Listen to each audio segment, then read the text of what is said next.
وَإِذْ أَخَذَ اللَّهُ مِيثَاقَ النَّبِيِّينَ، اور وہ وقت یاد کرو جب اللہ تعالیٰ نے پختہ عہد لیا تھا نبیوں سے. یہ نبیوں کی ارواح سے اللہ تبارک و تعالیٰ نے ایک عہد لیا تھا. کیا عہد لیا تھا؟ لَمَا آتَيْتُكُم مِّن كِتَابٍ وَحِكْمَةٍ، جب کبھی میں تمہیں عطا کروں کتاب اور حکمت. ثم جاءکم رسول مصدق لما معکم، اور پھر تمہارے پاس رسول تشریف لے آئے کوئی جو اس چیز کی تصدیق کر دے جو تمہارے پاس ہے. لَتُؤْمِنُنَّ بِهِ وَلَتَنْصُرُنَّهُ، تو تم ضرور اس رسول پر ایمان لانا اور ان کی مدد بھی کرنا. دعوت کے کاموں میں اور تبلیغ کی سرگرمیوں میں ایک نبی کو یہ حکم دیا جا رہا ہے کہ جب کبھی تمہارے زمانے میں کوئی اور نبی آ جائے تو تم نے اس کی بھی تصدیق کرنی ہے. جیسا کہ عیسیٰ علیہ السلام کے زمانے میں سیدنا یحییٰ جب آئے تو یحییٰ علیہ السلام نے حضرت عیسیٰ علیہ السلام کے نبی ہونے کی تصدیق کی. تو انبیاء کرام ایک زمانے میں کئی انبیاء بھی آتے رہے، وہ سب کے سب ایک دوسرے کی تصدیق کرتے تھے. لوط علیہ السلام نے ابراہیم علیہ السلام کی تصدیق کی، ابراہیم علیہ السلام نے لوط علیہ السلام کی تصدیق کی. اس طرح انبیاء کرام سے اللہ تعالیٰ نے یہ پختہ عہد لیا تھا جب کبھی بھی میں تمہیں کتاب دوں، حکمت دوں، اس کے بعد رسول آ جائے تمہارے زمانے میں کوئی اور رسول جو کہ تصدیق کرتا ہو جو تمہارے پاس ہے، یعنی تمہاری نبوت کو وہ مانتا ہو تو تم بھی اس کی نبوت کو ماننا. یہ تو تعویل عام کے اعتبار سے حکم تھا، لیکن تعویل خاص کے اعتبار سے یہ پرٹیکولر حکم ہے نبی صلی اللہ علیہ وسلم کے بارے میں کہ تمام انبیاء کرام آ چکے، اگر ان کی زندگی میں رسول اللہ تشریف لے آئے صلی اللہ علیہ وسلم تو تمام نبیوں پر یہ فرض ہے کہ وہ رسول اللہ پر ایمان لے کر آئیں، آپ صلی اللہ علیہ وسلم کی تصدیق کریں اور آپ صلی اللہ علیہ وسلم کی مدد کریں دین کے کاموں میں. قال اقررتم، اللہ تعالیٰ نے فرمایا کیا تم نے اقرار کیا؟ وَأَخَذْتُمْ عَلَى ذَلِكُمْ إِصْرِي، اور اس پر میرا بھاری ذمہ اٹھا لیا اس عہد کے اوپر. قالوا اقررنا، تمام انبیاء نے کہا کہ ہم اقرار کرتے ہیں کہ جب بھی نبی صلی اللہ علیہ وسلم تشریف لائیں گے تعویل خاص کے اعتبار سے تو ہم ضرور ان پر ایمان لائیں گے. قالوا فاشهدوا وانا معكم من الشاهدين، تو اللہ نے فرمایا گواہ ہو جاؤ، اب سب ایک دوسرے پر گواہ ہو جاؤ کہ تم نے یہ اقرار کیا ہے اور میں بھی گواہوں میں شامل ہوتا ہوں بذات خود. فمن تولى بعد ذلك، اب جو کوئی بھی اس بات سے پھر گیا کہ رسول اللہ کی نبوت کی تصدیق نہ کی، فاولئک هم الفاسقون، تو یہی لوگ اصل میں فاسق ہوں گے. انبیاء کرام کے بارے میں یہ بات کی جا رہی بفرض محال. اگر انبیاء کرام کو یہ تھریٹ دی جا رہی ہے کہ اگر تم نے رسول اللہ صلی اللہ علیہ وسلم کو اپنا امام نہ مانا اور ان کی تصدیق نہ کی تو تم فاسق ہو جاؤ گے، تو اب مجھے بتائیں اب ہم رسول اللہ کو چھوڑ کر صلی اللہ علیہ وسلم امتیوں کے ساتھ نسبتیں لگاتے پھریں، مولویوں کے ساتھ اپنی نسبتیں لگاتے پھریں، میں فلاں ہوں تو میں فلاں ہوں تو میں فلاں ہوں، میں حنفی ہوں، میں شافی ہوں، میں مالکی ہوں، میں فلاں ہوں، میں قادری، میں چشتی. حالانکہ ان بزرگوں نے یہ تعلیمات ہی نہیں دی ہوئی، یہ پیچھے والوں نے جو ہے وہ شاہ سے زیادہ شاہ کے وفاداروں نے یہ کام کیے ہیں. انہوں نے تو کہیں نہیں یہ فرمایا. عیسیٰ علیہ السلام نے کب کہا کہ مجھے پوجو؟ یہ عیسائیوں نے خود عقیدہ ان کی طرف بنا دیا. اسی طریقے سے مسلمانوں میں بھی خرابیاں پیدا ہوئیں. یہ اقرار نبی صلی اللہ علیہ وسلم کی زندگی میں بظاہر تو پورا نہیں ہوا کیونکہ کوئی پروفٹ زندہ ہے ہی نہیں تھا جب نبی صلی اللہ علیہ وسلم تشریف لے کے آئے. ہاں، معجزے کے طور پر صحیح مسلم کتاب الایمان میں ایک حدیث موجود ہے کہ شب معراج نبی صلی اللہ علیہ وسلم کو اللہ تبارک و تعالی نے جب بیت المقدس بلایا مسجد اقصی کے اندر، وہاں انبیاء کرام کی ارواح آئیں اور ان کو نبی صلی اللہ علیہ وسلم نے نماز پڑھائی، نبی صلی اللہ علیہ وسلم کو ان کا امام بنایا گیا. اسی حدیث کی وجہ سے صحیح مسلم کی جو حدیث ہے ہم نبی صلی اللہ علیہ وسلم کو امام الانبیاء کہتے ہیں. تمام انبیاء کی آپ نے امامت فرمائی، لیکن یہ تمام معاملات معجزانہ طور پر ہوئے ہیں. یہ فزیکلی اس طرح نہیں ہے کہ کوئی وہاں جو لوگ بیٹھے تھے انہوں نے یہ چیز دیکھی بھی ہو. یہ سب معجزانہ، یہ عالم الغیب کی خبریں ہیں، یہ برزخ کی خبریں ہیں. اچھا، جو وہ معاملہ ہے کہ دنیا کے اندر کوئی دنیاوی زندگی کے ساتھ نبی موجود ہو اور اس نے نبی صلی اللہ علیہ وسلم کی تصدیق کی ہو، تو ایسا کوئی واقعہ نہیں، کیونکہ آپ صلی اللہ علیہ وسلم اور عیسیٰ علیہ السلام کے درمیان تقریباً 600 سال کا وقفہ ہے. 600 سال کا. 571 عیسوی میں نبی صلی اللہ علیہ وسلم پیدا ہوئے، اور اس زمانے کو سورہ مائدہ کے اندر اللہ تعالیٰ نے فطرت کا زمانہ قرار دیا ہے، جس کے اندر کوئی پروفٹ نہیں آیا، یہ فطرت کا زمانہ ہے 600 سال کا. اور اللہ تعالیٰ نے فرمایا کہ اب اللہ کی طرف سے ڈر سنانے والا اور خوشخبری سنانے والا محمد رسول اللہ صلی اللہ علیہ وسلم تشریف لا چکے ہیں، تاکہ تم یہ گلہ نہ کر سکو کہ ہمارے پاس کوئی ڈر سنانے والا تشریف نہیں لایا. اب اتنے بڑے فطرت کے پیریڈ کے بعد آ گئے ہیں ہمارے رسول صلی اللہ علیہ وسلم. تو یہ آیت بھی اس چیز کا ثبوت ہے کہ کوئی نبی زندہ نہیں تھا دنیا کے اندر. لہذا جن لوگوں کا یہ عقیدہ ہے کہ حضرت خضر علیہ السلام زندہ ہے اور وہ صوفیوں کے پاس آتے ہیں اور ان کی رہنمائی کرتے ہیں، تو یہ عقیدہ بھی قرآن اور سنت کے 100% خلاف، اور یہ کفری عقیدہ ہے. کیونکہ خضر علیہ السلام نبی ہے، اس میں کوئی شاکی نہیں ہے. اس کی وجہ یہ ہے کہ خضر علیہ السلام حضرت موسیٰ علیہ السلام کے استاد ہیں. یہ نہیں ہو سکتا کہ غیر نبی کبھی نبی کا استاد ہو. نبی کا استاد نبی ہوگا، رسول کا استاد رسول ہوگا. اگر نبی صلی اللہ علیہ وسلم کو جبرائیل نے آ کر سکھایا تو جبرائیل خود بھی رسول تھے، ان کو اللہ نے سکھایا، انہوں نے نبی صلی اللہ علیہ وسلم کو آ کر سکھایا. تو غیر نبی کبھی نبی کو نہیں سکھا سکتا. یہ عقیدہ ہی غلط ہے، عقیدہ ہی کفر ہے. لہذا خضر علیہ السلام نبی تھے جو وہ ولی نہیں تھے. اسی کی بنیاد پہ سب کی سب وہ باطل عقائد و نظریات صوفیوں نے گھڑے ہیں. امام بخاری رحمۃ اللہ علیہ نے کتاب العلم چیپٹر میں جب حضرت خضر اور موسیٰ علیہ السلام کا قصہ لے کے آئے ہیں تو انہوں نے دونوں کے ساتھ علیہم السلام لکھا ہے. دونوں کو اکٹھا ذکر کیا ہے، اللہ تعالیٰ کی سلامتی ہو ان پر. یعنی امام بخاری رحمۃ اللہ علیہ کا بھی یہی عقیدہ تھا کہ خضر علیہ السلام بھی نبی تھے. اور ان کے نبی ہونے کی سب سے بڑی دلیل وہ سورۃ الکہف کی آیت ہے. وہ آیت بھی میں پڑھ کے آپ کو سنا دیتا ہوں. سورۃ الکہف کے اندر جب وہ خضر علیہ السلام کا قصہ آتا ہے کہ انہوں نے 3 کام کیے اور موسیٰ علیہ السلام ان کاموں پر صبر نہ کر سکے، تو ان آیات ان تمام معاملات کے بعد خضر علیہ السلام نے کیا کہا، یہ نکال لیں آپ، 16ویں پارے کا پہلا صفحہ نکال لیں. یہ بڑی امپورٹنٹ آیات ہے. 16ویں پارے کا پہلا صفحہ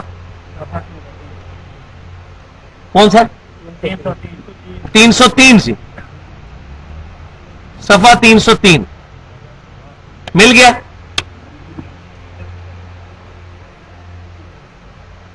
آیت نمبر ہے 82. وَأَمَّا الْجِدَارُ فَكَانَ لِغُلَامَيْنِ يَتِيمَيْنِ فِي الْمَدِينَةِ مل گیا. اسی میں آگے آ رہا ہے فَأَرَادَ رَبُّكَ. پہلی اس آیت کو پڑھ لیتے ہیں. باقی رہی دیوار تو اس کی حقیقت یہ ہے کہ وہ شہر کے 2 یتیم بچوں کی تھی، اس کے نیچے ان کا خزانہ دفن تھا. وَكَانَ أَبُوهُمَا صَالِحًا، ان کا باپ نیک آدمی تھا، اسی کا بینیفٹ اولاد کو ملا. فَأَرَادَ رَبُّكَ، تو تیرے رب نے اس چیز کا ارادہ کیا.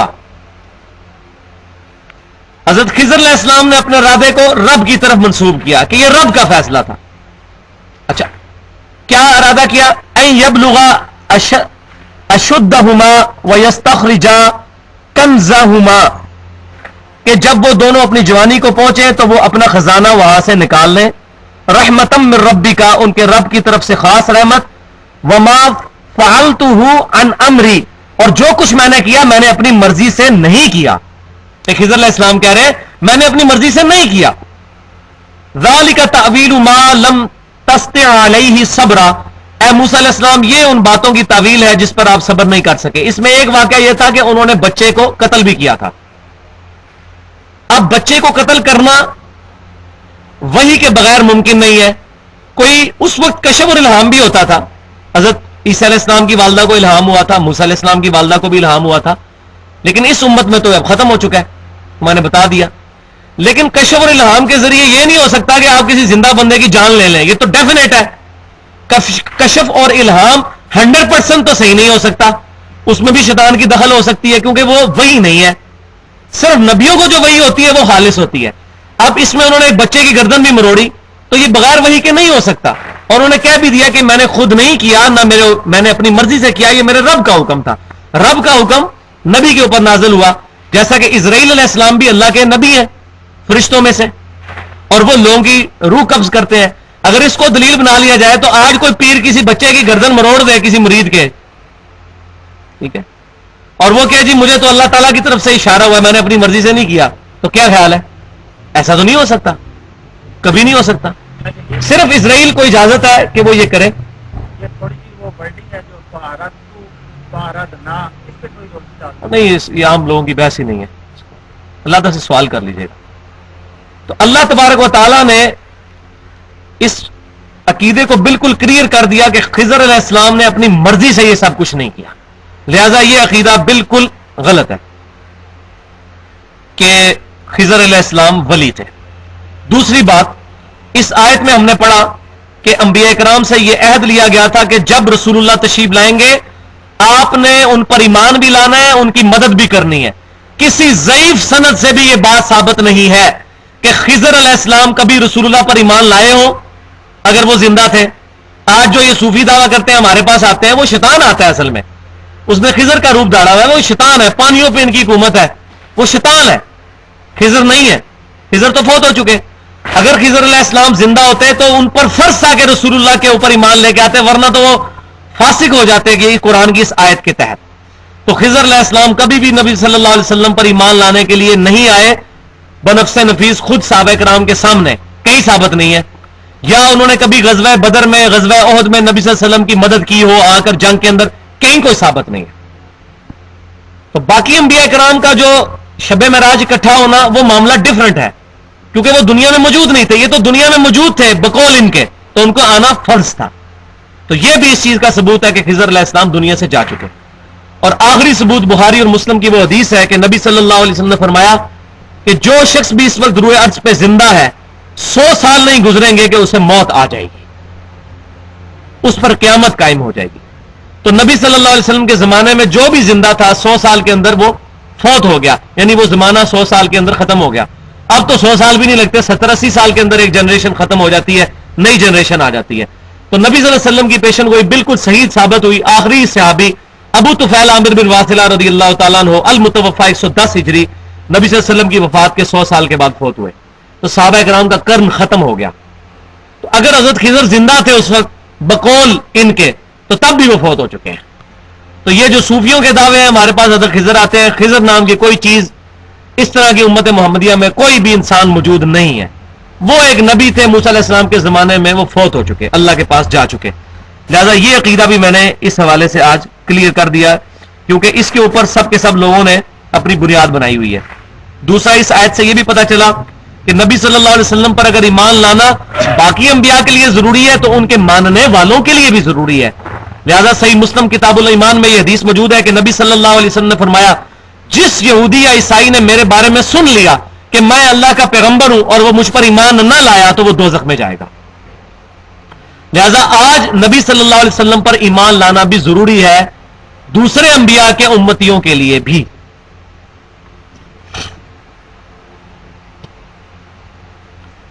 اور اس میں ایک اور عقیدہ بھی کلیئر ہوا، وہ یہ کہ تمام انبیاء سے اللہ نے یہ عہد لیا تھا کہ تمہارے زمانے میں کوئی نبی آئے تو اس پر ایمان لانا، اور تمام انبیاء اپنے آنے والے انبیاء کے آنے کی بشارت دیتے رہے.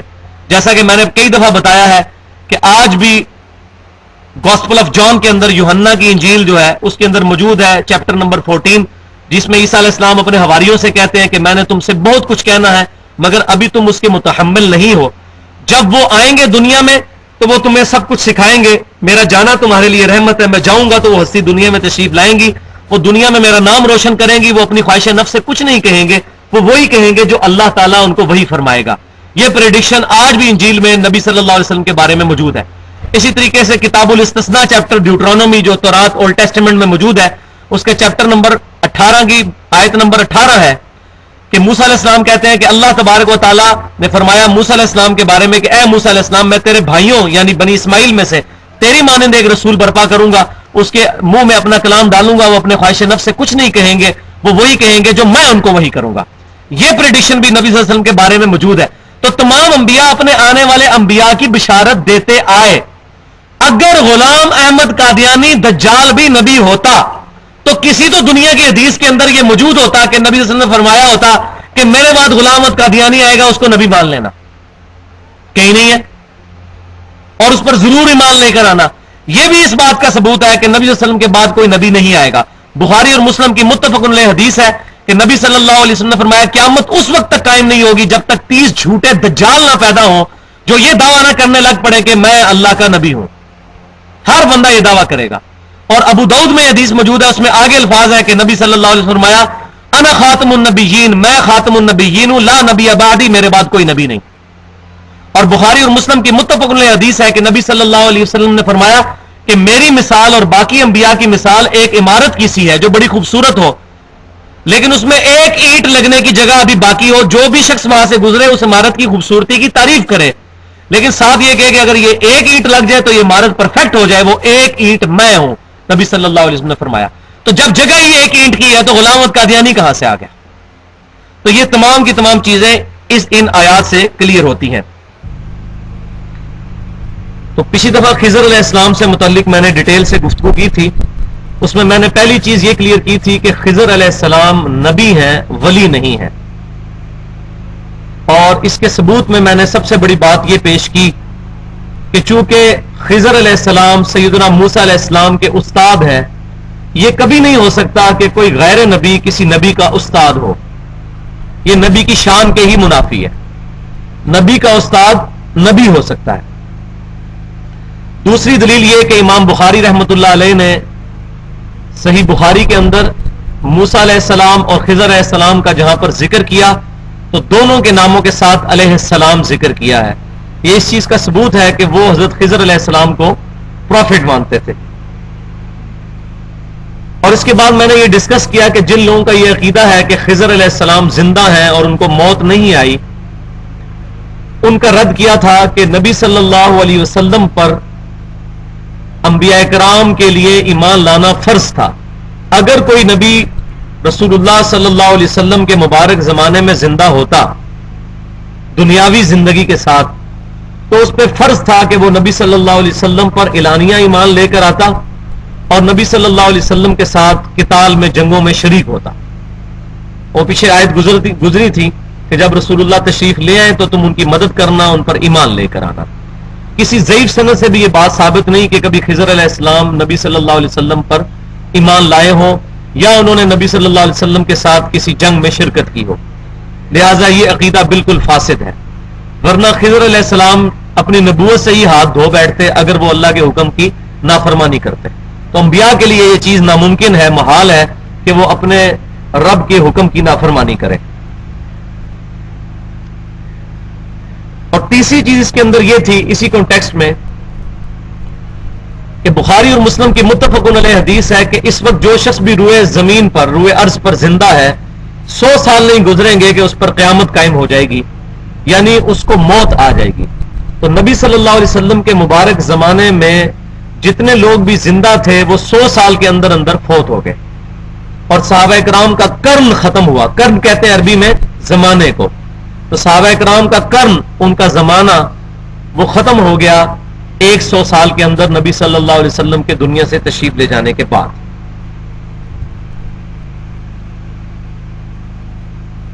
چوتھی چیز اس کے اندر یہ کہ کئی صوفیاء ہیں جو یہ دعویٰ کرتے ہیں کہ ہمیں خضر علیہ السلام ملتے ہیں اور خضر علیہ السلام ہماری رہنمائی فرماتے ہیں جیسا کہ موسیٰ علیہ السلام کی رہنمائی کی تھی, اور وہ اس بنیاد کے اوپر شریعت کا مذاق اڑاتے ہیں اور کہتے ہیں کہ ہم اہل معرفت ہیں.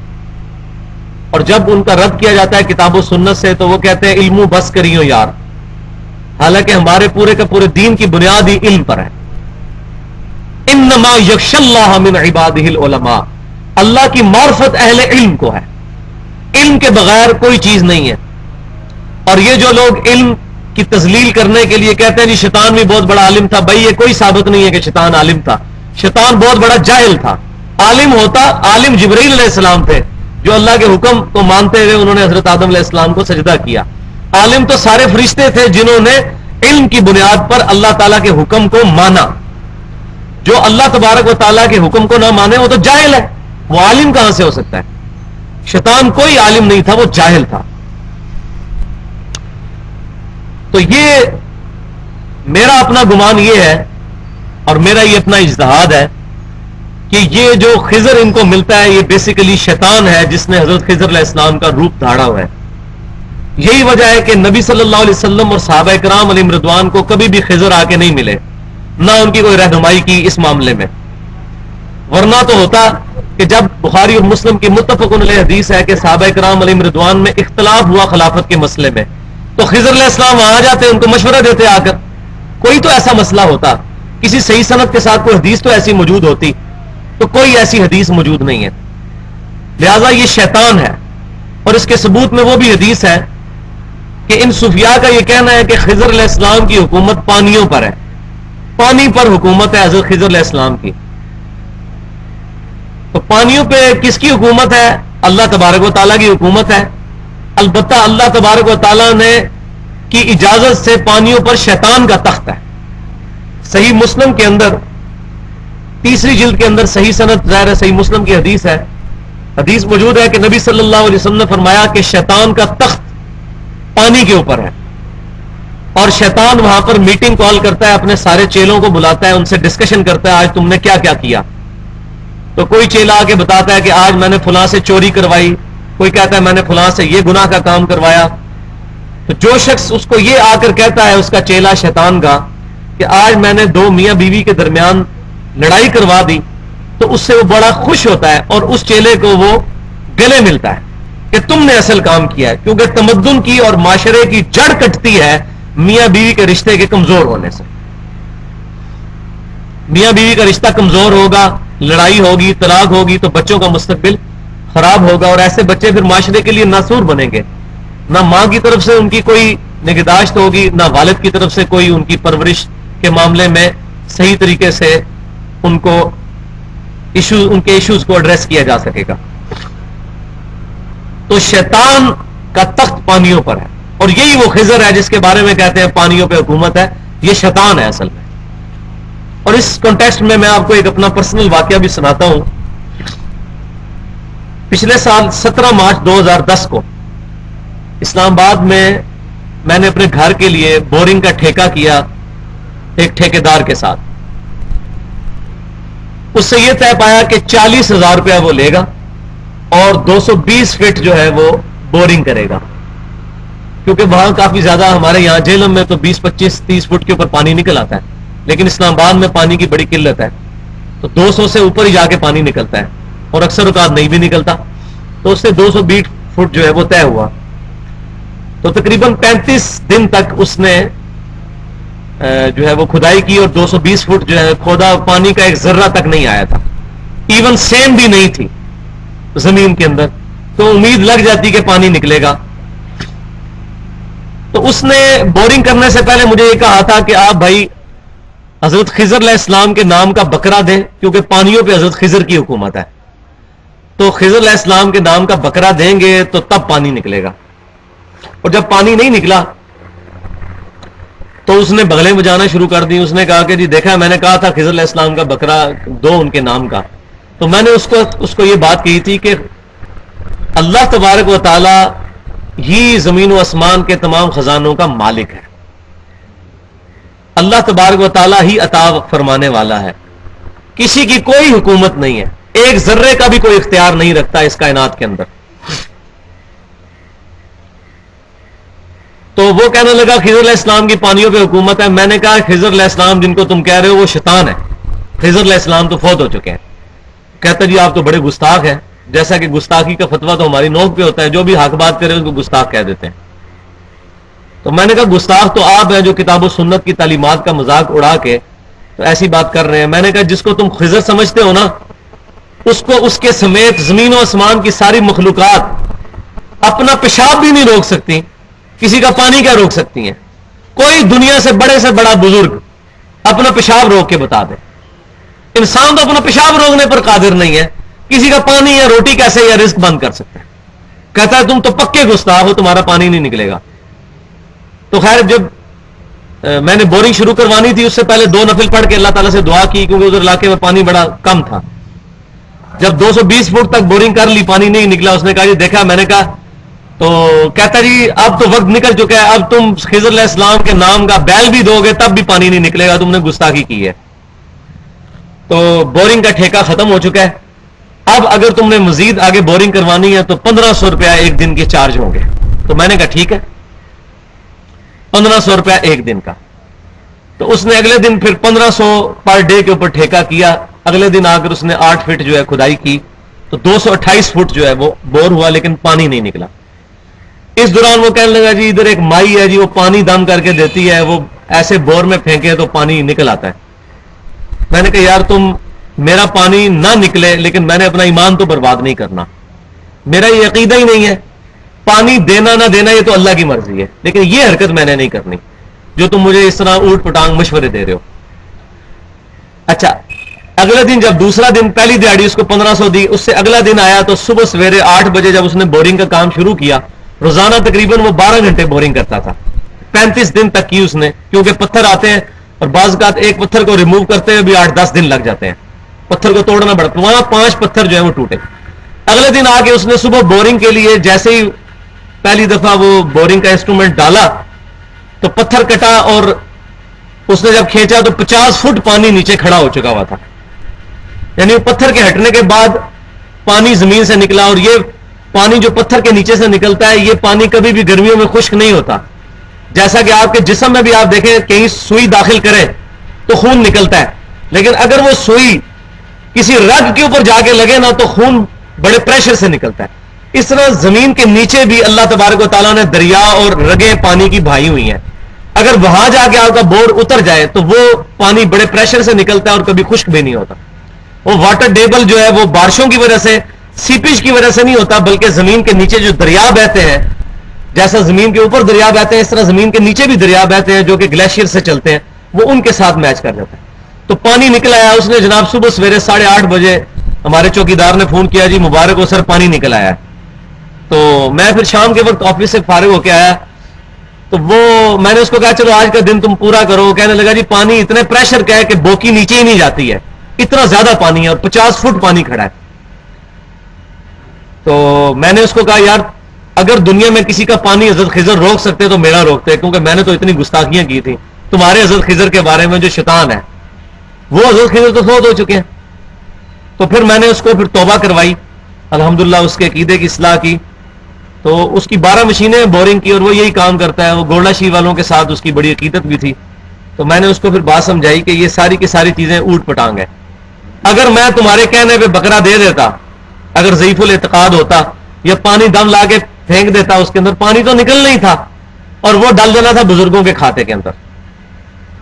تو یہ استقامت دکھائیں تو اللہ تبارک و تعالیٰ کی طرف سے کرم نوازی ہوتی ہے. یہ ساری کی ساری چیزیں، بعض اوقات کسی عورت کو امید لگنے والی ہوتی ہے اولاد کی، اس سے جسٹ 1 مہینہ پہلے شیطان جو ہے وسوسہ ڈالتا ہے جی فلاں بزرگ کے مزار پہ جاؤ، جس طرح یہ جیل میں پیر ہرا بنا ہے جی پیر ہرے چلے جاؤ ہرے ہونے کے لیے. تو مجھے بتائیں یہ دنیا کے اندر لاکھوں کروڑوں کتے جو ہیں جن کے 5-5 10-10 بچے ہوتے ہیں، یہ کون سے دربار پہ جا کے تو اولاد مانگتے ہیں؟ سانپوں کے کتنے بچے نکلتے ہیں، یہ کس مزار پہ جا کے منت مانگتے ہیں؟ یہ تمام کی تمام چیزیں جو ہیں وہ فرسودہ خیالات اور قرآن و سنت کی تعلیمات کے منافی ہیں. تو الحمدللہ 23 اپریل 2010 کو پھر جمعۃ المبارک کے دن یہ پانی نکلا. الحمدللہ اس کے بعد 1 سال سے یہ پانی اسی طریقے سے بڑی تیزی سے نکل رہا ہے، بلکہ قریب کے کتنے بور خشک ہو چکے ہیں لیکن وہ پانی نہیں خشک ہوا، کیونکہ قریب کے بور جو تھے وہ بزرگوں کی دعا سے نکلے تھے اور یہ بور جو ہے وہ اللہ تبارک و تعالیٰ کی کرم نوازی سے نکلا تھا. کیونکہ جب کوئی شخص، جیسے سورۃ الانعام میں آتا ہے کہ مشرکین مکہ کہتے تھے یہ چیزیں تو اللہ کے لیے خاص ہیں، یہ ہمارے بتوں کے لیے خاص ہے، اور یہ جو اللہ کے لیے چیزیں ہیں ان کے ساتھ ہم اپنے بتوں کی بھی نیت کرتے ہیں. تو اللہ تعالیٰ فرماتا ہے خالصتاً میری نیت کرو، اگر اس کے ساتھ چیزیں ایڈ کرو گے تو یہ باقی چیزیں بھی اور اپنے بتوں کو ہی دے دو، میری بارگاہ میں کوئی ایسی چیز قابل قبول نہیں ہے. اللہ تعالیٰ خالص توحید چاہتا ہے اور یہی نبی صلی اللہ علیہ وسلم کی تعلیمات کا خلاصہ ہے. امام کائنات سید الاولین والآخرین شفیع المذنبین رحمت للعالمین سیدنا و مولانا امام اعظم محمد رسول اللہ صلی اللہ علیہ وآلہ وسلم کے بارے میں قرآن پاک میں کیٹاگوریکل یہ مینشن کیا گیا سورۃ الانعام کے اندر، قل اننی ہدانی ربی الی صراط مستقیم. یہاں سے وہ آیات شروع ہوتی ہیں جس کو کنکلوڈ کیا ہے قل ان صلاتی ونسکی ومحیای ومماتی للہ رب العالمین. اے محبوب صلی اللہ علیہ وسلم آپ فرما دیجئے بے شک میری نماز، میری قربانی، میرا جینا، میرا مرنا سب اللہ کے لیے ہے. جو تمام جہانوں کا پالنے والا ہے. تو نبی صلی اللہ علیہ وسلم نے اللہ تعالیٰ کو ٹاپ پریورٹی بنایا ہوا تھا, اور یہی آپ صلی اللہ علیہ وسلم کی اپنی امت کے بارے میں بھی خواہش اور اپنی امت کے لیے بھی تعلیمات کا خلاصہ ہے کہ ٹاپ پریورٹی اللہ کی ذات کو بنایا جائے, اس کے محبوب صلی اللہ علیہ وسلم کی تعلیمات کو بنایا جائے. تو یہ خضر علیہ السلام کے متعلق بھی یہ مسکنسیپشن میں نے کلیئر کر دی.